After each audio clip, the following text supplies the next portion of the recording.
Plus two वाले बच्चों के लिए मैं ये कहूँगा कि ये साल इनका आखिरी है और आखिरी के कुछ पल रह गए हैं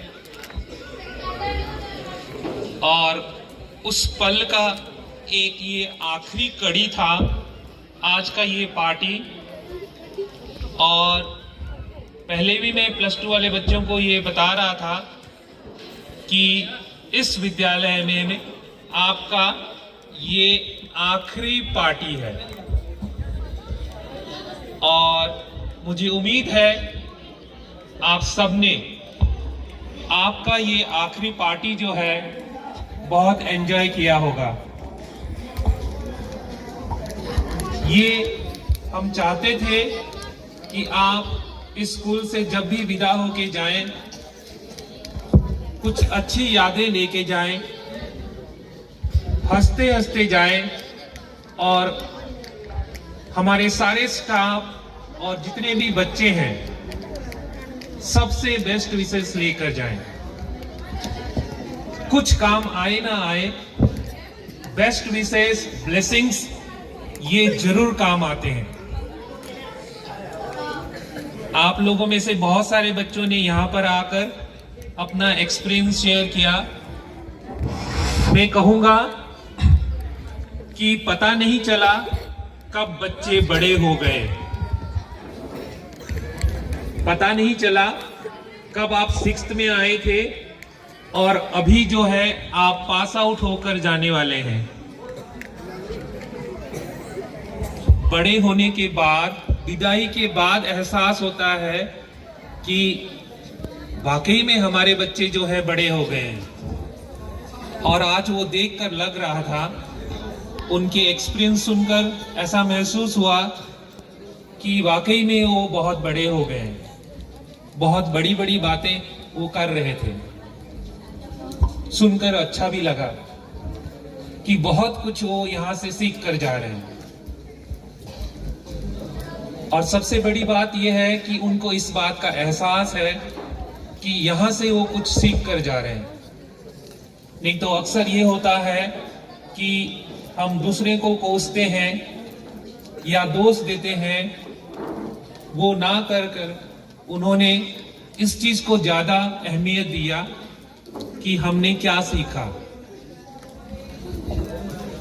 मेरे पूरे स्टाफ की तरफ से, पूरे विद्यालय की तरफ से आप सबको आने वाले बोर्ड एग्जाम के लिए ढेर सारी शुभकामनाएं और उम्मीद रखता हूं आपका भविष्य जो है बहुत ही उज्जवल होगा और आप जहां कहीं भी जाएंगे, जेएनबी अंबाला, अब तो बदल गया थोड़ा सा नाम, PM Shri school JNB Ambala का नाम रोशन करेंगे। क्यों? क्योंकि अब तक आप हमारे विद्यालय के अंदर थे, अब विद्यालय की 4 दीवार से बाहर जा रहे हैं, समाज में जाएंगे, पूरे देश में अलग अलग जो इंस्टीट्यूट में ज्वाइन करेंगे, चाहे वो प्रोफेशनल कोर्स हो या कोई ट्रेडिशनल जो है कोर्स के लिए, आप इस विद्यालय को रिप्रेजेंट करेंगे और वो आप बनेंगे एम्बेसडर हमारे विद्यालय के लिए कि हाँ, जेएनबी अंबाला के बच्चे जो ऐसे हैं या ऐसे होते हैं। बहुत सारे लोग हमारे विद्यालय के बारे में नहीं जानते हैं, लेकिन आप जब इस विद्यालय के बाउंड्री वॉल पार कर जाएंगे तब बहुतों को पता लगेगा कि हमारे विद्यालय कैसा है। और मुझे पूरा भरोसा है आप एक बहुत ही अच्छा छवि हमारे विद्यालय का जो है उनके सामने में पेश करेंगे। बहुत सारी यादें हैं आप सबके साथ इन जो है 2 साल के अंदर, कुछ खट्टियां हैं, कुछ मीठियां भी हैं। मैं बस आपको इतना कहूंगा, जब आप इस विद्यालय को छोड़कर जाएंगे, इसी विद्यालय में जो खट्टी यादें हैं उनको यहीं पर छोड़ के जाइए और जो यादें अच्छी हैं उनकर लेकर जाइए।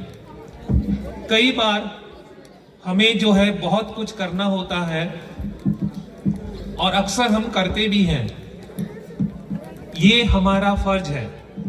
अगर हम फर्ज नहीं करते हैं तो जब हम यहां से जाएंगे ऊपर तो वहां हमें जवाब देना पड़ेगा कि आपको कुछ जिम्मेदारी दी गई थी तो फिर आपने वो जिम्मेदारी सही ढंग से क्यों नहीं निभाई।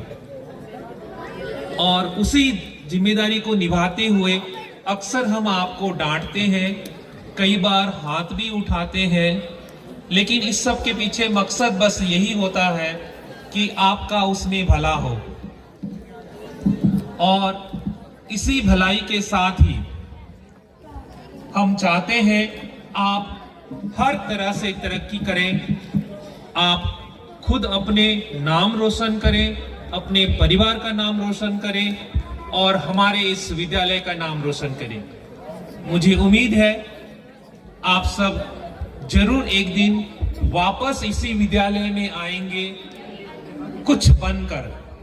उस दिन देखिए इसी विद्यालय के जो है स्टाफ, चाहे हम हो ना हो, चाहे ये बच्चे हो ना हो, आपका स्वागत के लिए रेड कारपेट बिछाया जाएगा और उस दिन आप शान से आएंगे और कहेंगे कि हाँ मैं इसी विद्यालय का छात्र हूँ या ये मैं इसी विद्यालय का छात्रा हूँ जो 19 से लेके 26 तक इस विद्यालय में अपना 7 साल दिया है और आज मैं ये बनकर आया हूँ या आई हूँ। इसी उम्मीद के साथ आप सबको पुनः पूरे विद्यालय परिवार के तरफ से ढेर सारी शुभकामनाएं और आपका भविष्य उज्जवल हो, मंगलमय हो, इसी कामना के साथ अपनी वाणी को विराम देता हूं। धन्यवाद। शुभ संध्या सभी को।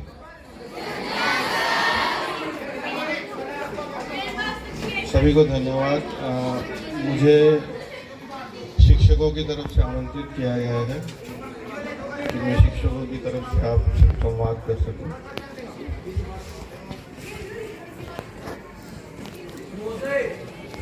दो लाइन कहना चाहूँगा। इस जिंदगी में भगवान सभी को किसी न किसी मकसद से भेजता है। जो जाने वाला बैच है उसके लिए सिर्फ एक बात कहना चाहूँगा, जितनी जल्दी हो सके अपने मकसद को पहचान लो और उसकी तरफ जुट जाओ। अब कुछ पंक्तियां कहना चाहूँगा। एक खास गाना है जो मैं हमेशा गुनगुनाता हूँ, आज उसको एक नए तरीके से पेश कर रहा हूँ। सिर्फ 2 लाइनें उनके लिए जिनसे हमने कुछ सीखा है, जो हमारे बड़े हैं, हमारे माँ बाप हमसे बड़े जो हमें कुछ सिखाते हैं। और अंतिम 2 लाइनें उनके लिए जो बैच यहाँ से जाने वाला है और जो हमारे कुछ टीचर्स इस साल यहाँ से जाने वाले हैं।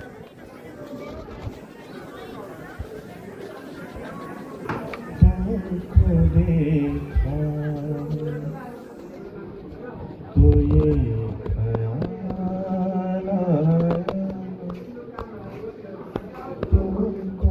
देखा तो ये ख्याल आया, जिंदगी धूप तुम घना साया, तुमको देखा तो ये ख्याल आया, जिंदगी घना साया, तुमको देखा तो ये ख्याल आया। ये हमारे पेरेंट्स के लिए और हमारे बड़ों के लिए। अब जो जाने वाले हैं, शायद मैं भी, उनके लिए। तुम चले जाओगे तो सोचेंगे,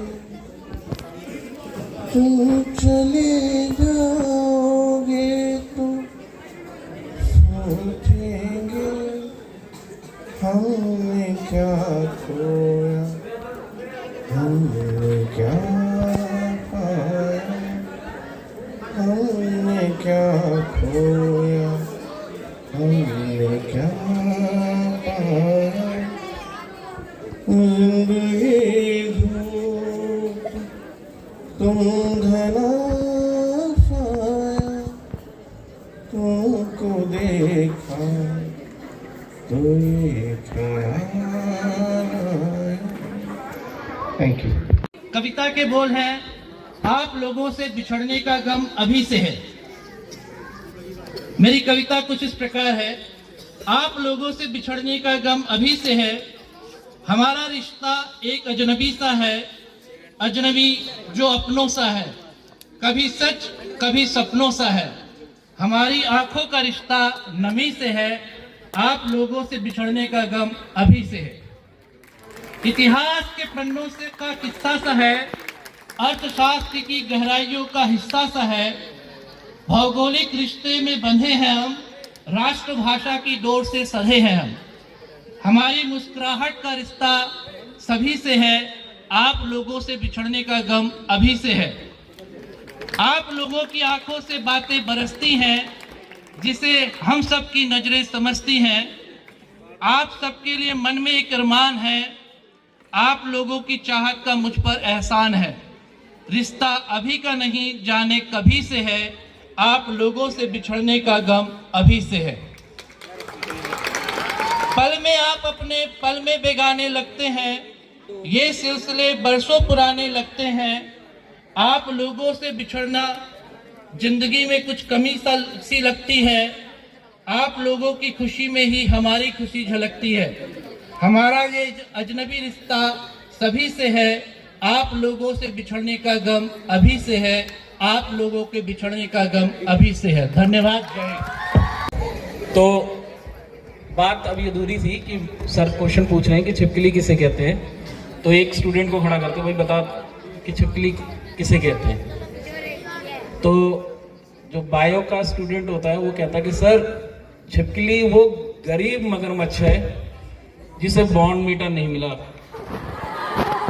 और वो कुपोषण का शिकार हुआ, माल न्यूट्रिशन का, जैसे आप जानते हो। एक सिद्धांत सर के द्वारा था, मॉडर्न थ्योरी। एक मैं बता रहा हूं, बड़े ध्यान से सुनना है, 12th वालों के लिए खास तौर से। गुरु कुम्हार शीश कुंभ है, गुरु कुम्हार शिश कुंभ है, गड़ी गड़ी काढ़े खोट, अंतर हाथ सहारा दे बाहर बाहे चोट। अर्थात इसका मतलब है जो गुरु होता है अपने शिष्य का वो तराशता है तो हर समय उसमें खोट नजर आएगा, उसको डांटेगा, फटकारेगा और बहुत कुछ कहेगा, जिससे कि विद्यार्थी आहत होते हैं कि स्टूडेंट मुझे क्यों टोक रहा है या मुझे क्यों कर रहा है। परंतु दूसरी तरफ आप ये ध्यान नहीं देते कि वही गुरु आपको अंदर ही अंदर सहारा देते थे। तो ना कुम्हार जो होता है कि जब घड़ा बनाता है तो मटके को पीटता है आगे से ऊपर से, परंतु अंदर उस अपने दूसरे हाथ से उसको सहारा भी देता है जिससे उसका शेप निखर के आ जाए। तो 12th क्लास हो या जितने भी बच्चे हो, ये ध्यान देना है कि जितने आपके गुरु लोग हैं वो आपको तराशने के लिए जो है वो आपको डांटते हैं, उसे गलत वे में नहीं ले जाना चाहिए कि नहीं सर ने मुझे डांट दिया या मैडम ने मुझे डांट दिया, वो आपको तराश रहे हैं। तीसरी बात, एक क्वेश्चन आपके लिए है कि आप मेरे को बताएं कि अगर आप क्लास में हो और आपका टीचर सबसे टफ पेपर बनाए तो उसे किस स्टूडेंट को देना चाहिए? बिल्कुल सही कह रहे हैं कि सर जो टॉपर हो या तेज हो उसे सबसे टफ पेपर दिया जाए। ठीक इसी प्रकार से मैं 12वीं क्लास के बच्चों को कह रहा हूं कि जब आप पास होंगे, जब आप बाहर जाएंगे तो आपके सामने जीवन की सबसे बड़ी कठिनाइयां आएंगी। क्योंकि आगे जीवन बहुत ही कठिन संघर्ष वाला है, जिसे कहते हैं कि कुरुक्षेत्र का रण है, और इस रण में सबको लड़ना है। तो आपके सामने एक ऐसा समय भी आएगा कि आपको लगेगा कि जिंदगी की सारी मुसीबतें मेरे सर पे भगवान ने डाल दी। आप भगवान को याद करोगे, अरे भगवान आपने ऐसी मुसीबतें, ऐसी विपदा क्यों डाल दी। तब एक बात मेरा ध्यान रखना कि जिस प्रकार से एक टफ पेपर एक उस स्टूडेंट को दिया जाता है जो कि ब्रिलियंट है, ठीक उसी प्रकार से आपका जो ईश्वर है, जो आपको अजीज है, आपका सबसे प्रिय मित्र है, इसलिए वो आपकी जिंदगी में सबसे टफ पेपर आपको दे रहा है जिंदगी का, और उस टफ पेपर को सॉल्व करना, चैलेंज को एक्सेप्ट करना, ये आपको आना चाहिए, ना कि उससे भागना। तो ये 3 बातें मेरी याद रखना है। मेरी शुभेच्छा सभी बच्चों के साथ है, जितने भी 12वीं वाले जा रहे हैं। हो सके तो हम फिर मिलेंगे कहीं ना कहीं, जहाँ पर तुम लोग कभी ऊंचे पड़ाव पर हो और हम चलते चलते कहीं पे मुलाकात होगी। अब आती है वोट ऑफ थैंक्स के बारे में। वोट ऑफ थैंक्स में मैं शुरुआत करूंगा सबसे पहले हमारे विद्यालय के, हमारे मेस के कर्मचारियों का, जिनका बहुत बड़ा योगदान होता है आपको भोजन कराने में। हम उनको भूल जाते हैं, हम उनको यहाँ तक स्टेज पे भी नहीं लाते, वो बेचारे मेस में ही रहते हैं। वो क्या करते हैं हमें नहीं पता, हम खाना खाते हैं और हम खाने की अच्छाई और बुराई करके हम चले आते हैं। वो 24 घंटे लगे रहते हैं। जैसे कि अभी तुम्हारा जो भोजन बन रहा होगा वो बना रहे होंगे, तो सबसे पहला जो धन्यवाद है उन्हें जाता है कि वो आपको बहुत ही अच्छा पौष्टिक भोजन प्रोवाइड करते हैं। दूसरा, मैं आज के फेयरवेल के लिए जो क्लास 11th है, जिन्होंने बहुत ही मेहनत की, बहुत ही कम समय में, क्योंकि कल यूनिट टेस्ट खत्म हुआ और आज के दिन जो है इन्होंने बहुत ही खूबसूरत जो है एक डेकोरेशन और सब कुछ किया। तो क्लास 11th का बहुत बहुत धन्यवाद कि आप सब जो है इन्होंने बहुत अच्छी मेहनत की। क्लास 12th तो बहुत ही मेरे तो बहुत ही, क्योंकि ये बच्चे सबसे पहले मेरे से स्कूल में मुलाकात होती है, क्योंकि आप सभी जानते हैं मैं जेएनवी स्ट्रीम इंचार्ज रहा हूँ। तो ये सारे बच्चे 80 बच्चे मेरे हाथ से ही जाते हैं। सबसे पहले मैं इनसे बैठ के बात भी करता हूँ। ये जानते भी होंगे, जब छोटे छोटे आते थे तो रोते थे, कोई किसी की नाक बह रही है, किसी की कुछ भी बोला, हम देख के बड़ा लगता था कि छोटे छोटे बच्चे, पर आज ये हमारे पीछे सामने बैठे हैं और बहुत ही खूबसूरत लग रहे हैं। तो इनका भी बहुत बहुत धन्यवाद कि इन्होंने हमारी बात रखी, और कल हमारी एक लंबी वार्ता चली इन 12th वालों के संग, करीबन 5-6 घंटे हमारे लग गए इनके संग बैठे बैठे मीटिंग करते हुए, और उन्होंने हमारी बात मानी कि नहीं सर हम आएंगे आपके लिए। तो इन सभी 12th क्लास के बच्चों के लिए भी बहुत बहुत धन्यवाद। मेरे सामने उपस्थित जो दर्शक दीर्घा में छोटे बच्चे बैठे हैं, जो बहुत अच्छे ढंग से बैठे हैं, इनका भी बहुत बहुत धन्यवाद कि ये बहुत शालीनता के साथ बैठे हैं और बातें सुन रहे हैं। साथ ही हमारे जितने भी सहयोगी, सहपाठी, कर्मचारी जो हैं हमारे, इनका भी बहुत बहुत धन्यवाद कि इन्होंने अपना महत्वपूर्ण जो कुछ ना कुछ अंश हमारे फेयरवेल कार्यक्रम में दिया।